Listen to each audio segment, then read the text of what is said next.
जय हिंद आदाब। आप देख रहे कौमी एकता न्यूज चैनल। फैजपुर स्थानीय निकाय चुनावों के सफल समापन के बाद फैजपुर नगर पालिका अब अपने नए कार्यकाल की आधिकारिक शुरुआत के लिए पूरी तरह तैयार है। नवनिर्वाचित नगर पालिका की पहली आम सभा सोमवार 12 जनवरी को सुबह 11 बजे पालिका सभागार में आयोजित की जाएगी।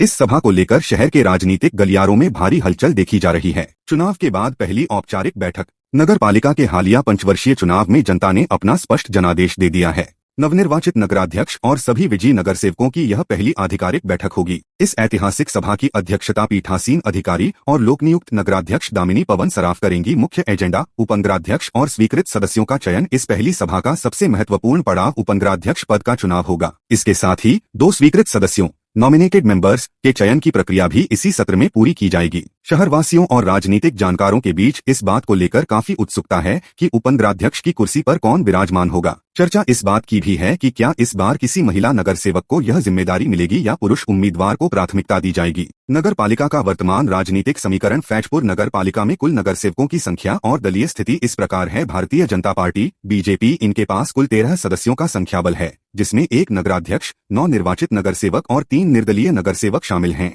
भारतीय राष्ट्रीय कांग्रेस 4 नगर सेवक, राष्ट्रवादी कांग्रेस अजित पवार गुट 2 नगर सेवक, एमीन 1 नगर सेवक, राष्ट्रवादी कांग्रेस शरद पवार गुट 1 नगर सेवक। वर्तमान आंकड़ों को देखें तो भारतीय जनता पार्टी के पास सदन में स्पष्ट बहुमत है, जिससे उपनगराध्यक्ष पद के लिए उनका पलड़ा भारी नजर आ रहा है। शहर में चर्चाओं का बाजार गर्म। सभा से पूर्व शहर के चौक चौराहों पर इस बात की चर्चा है कि विभिन्न राजनीतिक दल अपने किन अनुभवी चेहरों को स्वीकृत सदस्य के रूप में सदन में भेजेंगे।